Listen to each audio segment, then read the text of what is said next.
Iya, film ini seluruh syutingnya di Jakarta. Terus saya punya konsep, saya ngobrol sama Vida. Terus kita juga ngomong sama produksi juga, line producer juga ada di sana. Semuanya perempuan, kru saya kebanyakan krunya perempuan juga gitu. Kita ngobrol bagaimana caranya kita dapetin lokasi yang belum pernah dipakai syuting gitu. Dan kadang-kadang juga di satu titik ada galaknya juga, pokoknya nggak mau ya bertahan dengan pokoknya kita harus dapat nih si ruko tadi itu ada di daerah Pinangsia ya kalau nggak salah, dan susah banget perizinannya, tapi teman-teman produksi bisa ngusahain untuk dapetin itu gitu, termasuk yang hotel mereka juga cari yang saya mau gitu, ini kita cari yang belum pernah di film gitu. Dan Kak Vida juga secara kalau palet dia detail banget kan juga persiapannya. Semuanya rumah Sumi itu dibangun di atas, itu semuanya dibangun di daerah Ruko Venezia itu. Gitu. Tim produksi alhamdulillah semuanya kompak gitu, di semua divisi berjalan. Yes, dan hasil kolaborasi yang luar biasa ya antara tim produksi Mas Robi ya. Siap. Selanjutnya Mbak Lulu Topik tadi boleh menjawab pertanyaan ini. Terima kasih ya Mas, semoga itu pujian yang jujur. Terima kasih. Persiapannya luar biasa banyak ya, dari sebelum saya menerima tawaran ini saya sudah diskusi dengan Happy Salma bisa apa enggaknya, dia ikut ngebantu saya untuk menerima proyek ini sebenarnya. Dan kemudian juga setelah menerima dan ada proses syuting dan sebagainya, ada juga workshop untuk kita latihan berantemnya, ditarik-tariknya gitu, dan ya banyak dibantu oleh teman main dan para tim yang terlibat di dalamnya. Siap, terima kasih. Dan setelah syuting badan saya biru-biru Mas. 2 minggu selesai syuting, hari terakhir kita harus syuting sampai jam 4 subuh ya Rob ya. Itu besok pagi ya badan saya gemeteran karena udah nggak pernah lagi umur segini syuting sampai jam 4 subuh. Tapi totalitas seperti yang diberikan oleh Mbak Lulu Topik untuk di sini ya. Lumayan ya. Yes. Tepuk tangan untuk Mbak Lulu Topik, terima kasih. Selanjutnya silakan Mas Robi. Secara cerita Mas Alim jagain banget plotnya. Kalau misalnya kita nonton yang 77 sampai ini hampir sama plotnya, tapi karakternya dirubah sedemikian rupa. Dan yang saya, kalau misalnya teman-teman ngelihat openingnya adalah dance, di sini juga dance gitu. Kalau misalnya yang 77 dance, yang ini juga dance, itu yang saya jagain juga gitu untuk tetap meng-capture hal-hal yang menarik di 77 gitu. Siap, terima kasih. Selanjutnya Doni Damara dan juga Teh nanti mungkin silakan. Terima kasih pertanyaannya. Sebelumnya saya mengucapkan terima kasih juga untuk Falcon dan Ibu Erika dan Pak Nafi untuk mempercayai saya sebagai Aki Holil di sini.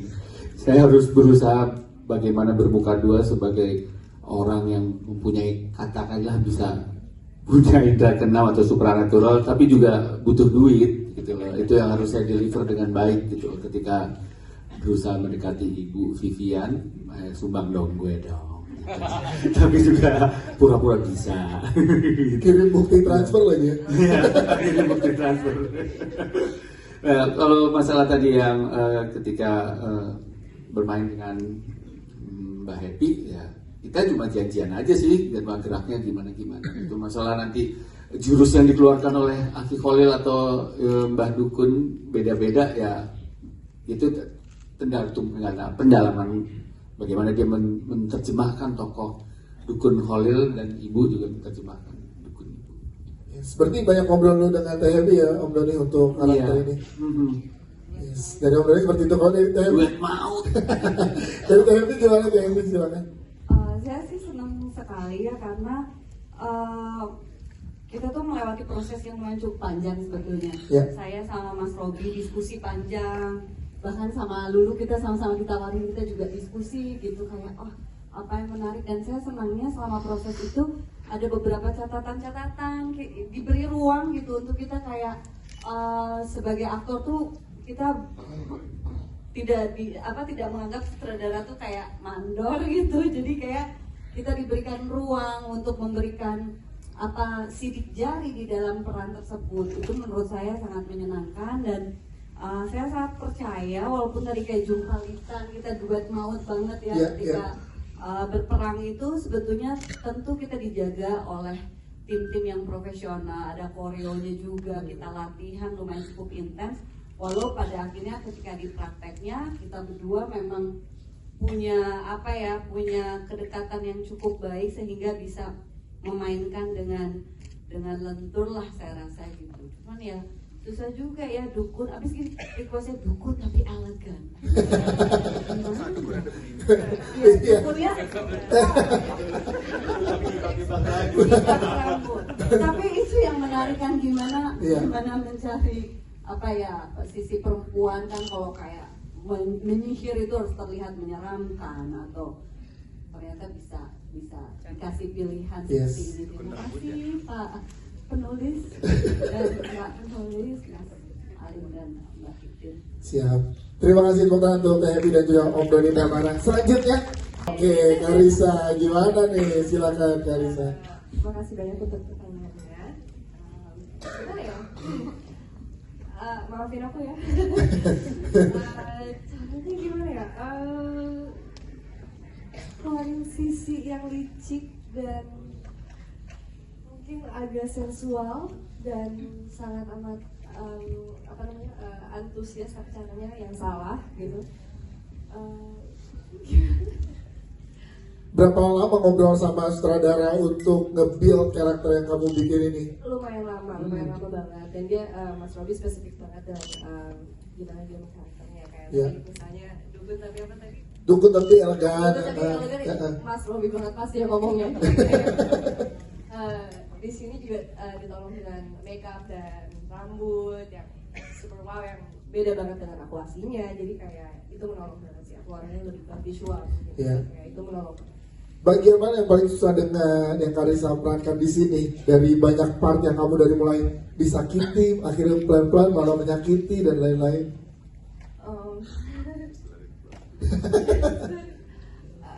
Semuanya susah sih. Semuanya susah ya? Soalnya kayak aku tuh gugup banget setiap hari, kayak gak ada satu hari pun dimana aku gak deg-degan ketemu dengan cast yang oh my god, you know, kayak aku bersyukur banget bisa satu layar dengan everyone here. Yes, Karissa barusan. Terima kasih Karissa. Selanjutnya silakan. Terima kasih Mas Vincent. Kenapa alasannya? Karena ternyata manusia itu lebih menyeramkan daripada hantu. Betul. Itu adalah guna-guna istri muda. Terus yang kedua tadi pertanyaannya. Ini kenapa di saat ini menurut gue itu waktu yang tepat untuk meremake dan sutradaranya adalah Mas Robi. Ya, yang pertama tadi udah dijawab. Yang kedua kenapa Robi? Karena dia minta. Ya itu juga. Itu juga. Tapi kita berpikir bahwa satu tadi bahasanya Robi, kita bisa bikin horor yang elegan. Iya. Ya itu alasan. Nah, itu alasannya. Siap. Terima kasih Bu Fredrika. Karissa silakan. Ini sebagai Karissa apa Angel? Karissa. Ini beneran aku harus jawab. Nah, kalau Angel nih Angel, kalau Karissa mungkin kalau kamu jawab nggak apa-apa. Tapi kalau karakter Angel tuh sebenarnya kayak mana sih sebenarnya? Mana bahaya. Tadi ada balancing ya, di hati sama satpam tuh nggak masuk. Mohon maaf tadi siapa? Vincent, Iya. Mas Anjas Mara, Abizar apa Elang? Mas Alim. Angel milihnya, apa sama Ki Holil? Wah, loyal sih. biar aku dilindungi gitu. Gimana sih Angel tuh bener pengen tahu Karissa kalau Angel tuh sebenarnya condongnya ke yang mana gitu dari 3. Nah, Yang paling banyak uang lah. semua tentang waktu. It's all about the money, okay. Nanya ke Karissa, after film ini takut nggak sih dihujat sama netizen? Makasih untuk pertanyaannya, takut banget. Pengen delete Twitter, pengen delete Letterboxd. Tapi iya takut sih, takut dikit. Tapi kamu udah tahu dong resiko saat kamu mengambil peran ini pada saat awal. Oh, emang ini sangat-sangat luar biasa nih peran dan tanggung jawabnya sebagai Angel nih gitu. Iya, tapi baru sadar banget sekarang. Ternyata semenjak kali itu yang cewek sih tadi kena banget ya. Kalau buat Mas Yoko tadi mau dipelet malah ya bakal bisa. Oh iya lagi. Selanjutnya adalah Selama ini citranya sebagai aktor kan lebih banyak di drama. Sekarang bermain di film seperti ini, horor drama. Kesannya seperti apa untuk eksplor karakter Pak Burhan itu yang bisa manjat dinding seperti itu? Eksplornya mungkin ngelihatnya kemana, referensinya kemana arahnya? Ya, jujur aja saya tadinya pada saat ditawarin sama manajer saya dari Falcon dihubungin buat ikutan film Guna-Guna Istri Muda. Hah? Guna-Guna Istri Muda? Horor dong gue. Iya, horor. Aduh, nggak mau ah. Horor tak pulangnya pagi-pagi melulu. Gitu kan? Enggak, ini mainnya sama Lulu Tobing, sama Happy Salma, sama Dodi Damara, ada juga Karissa dan juga Abizar. Keren-keren, ayo ambil. Aduh, terus syutingnya jalan sampai pagi nggak? Udah, pokoknya coba aja dulu, gitu kan. Dibikinnya sama Falcon lagi kan. Gitu ya. Ya udah, aku ngobrol dulu sama sutradaranya deh. Terus ketemu sama Mas Robi, terus Mas Robi bilang bahwa enggak, kita nggak akan syuting sampai pagi-pagi kecuali kalau urgent gitu loh. Dan pada saat pendalaman karakternya ya karena ini drama horor, jadi ya penyesuaiannya tidak terlalu sulit.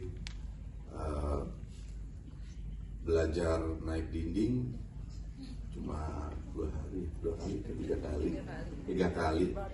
Hah? Belajar itu yang paling susah. baru gue pengen tanya, berapa lama workshop sama TJ kan?